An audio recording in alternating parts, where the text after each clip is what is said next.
Hi, Ron McDougal, head golf professional here at Golfing by the NYC. 57 years old, in search of some clubs, some irons that are going to hit the ball a little farther for me, make sure I can still compete.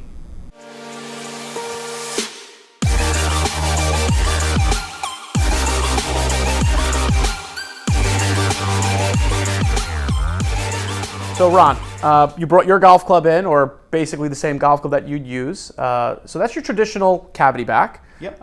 Better players typically want to play a golf club that sort of has a thin top line, thinner sole, kind of frames the golf ball a little bit cleaner. It's kind of the thing I hear from all levels of players. But for a player like Ron, who's played in multiple PGA championships and has won a lot of golf tournaments in his day, Ron's came to me and he's saying, hey man, I need to hit the ball a little further to keep up with some of the young guys that I play against. So what we're going to do today is we're going to kind of go through a basic iron fitting with Ron, where we're going to show him a new category of iron, where Ron doesn't have to play this quote-unquote player's cavity back, where now today we have a new category of iron, at least over the last 5 or 6 years, where you have this new category called the player's distance iron.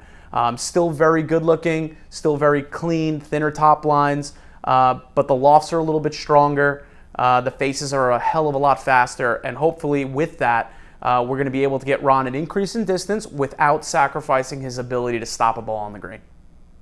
Let's hit it.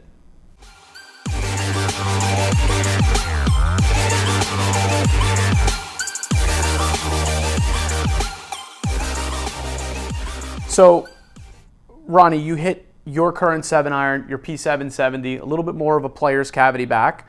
For a guy at your level who really lives in the center of the face with an iron and hits it pretty solid all the time, this is a good iron for you. However, as you can see in your baseline, which is the first line that we're looking at there, obviously we'll preface this with, we know that these irons are faster. We know that the lofts are stronger. So you know you're going to hit this one further. The thing that's really exciting about this iron is your ball speed obviously jumped, and that's just a loft difference.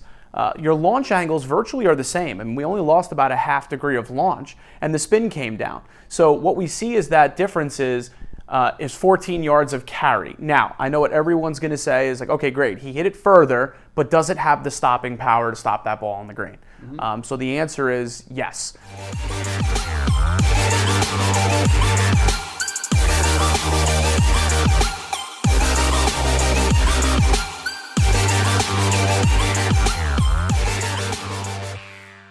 All right, now we're looking at it from the ball data perspective, right? So we saw before your average ball speed. So it's on top is your P770, and on the bottom is the P790 TaylorMade iron. Right. So we did 4 shots and 4 shots, and obviously you hit all those virtually in the center of the face. So what you can see is, like we saw on the previous screen, 17.6 launch angle with your current club, 17 launch angle with the P790.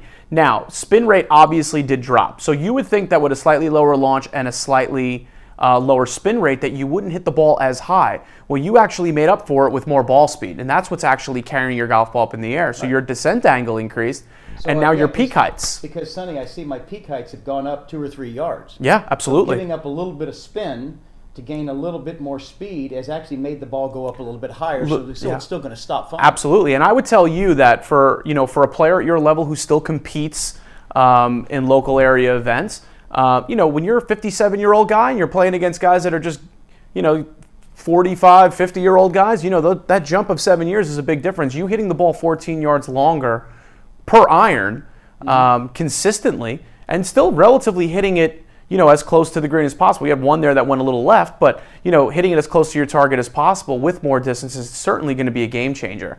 So the other thing that's exciting about, this category of players' distance irons are, even for the player that doesn't strike it as solid as you do, right? So you work with a lot of students who maybe are working on their game to try to get to a level where you're at.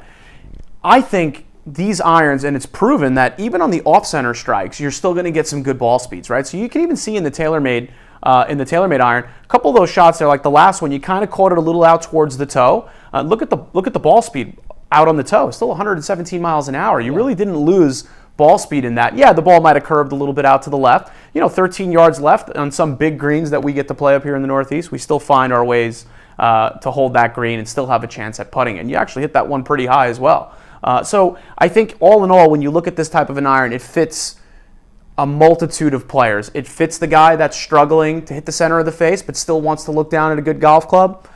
It helps the guy that hits the center of the face like you that doesn't miss because he picks up more distance without losing and sacrificing spin and peak height, which I would say probably for you are a little bit more important than most people because you're playing in these tournament situations with greens that are rolling from 12 to 14 and you need to go at some pins. And being able to stop it should help you. I want to know that I can hit the ball high enough and with enough spin that I can stop it. But I love the fact that the ball's traveling anywhere from 14 or 15 yards farther in the air. Yeah. Mm-hmm. And giving you that stopping power. So your descent angles are close to 45 degrees, and your peak heights actually increase by 2 yards, right? So that extra 2 yards gives you that chance to hit maybe that 6-iron into a green where you normally would play away from a pin, where maybe now you can step on it a little bit and go after it. So I think from what we're looking at, it's a no-brainer for you to switch into a golf club like this because it's absolutely going to help you change your game. And just for the record, let it show that we use the exact same shaft that Ron currently uses. It's the same length, same swing weight. Obviously, the only major difference is the loft of the golf club is obviously going to be stronger in this new player's distance category of iron.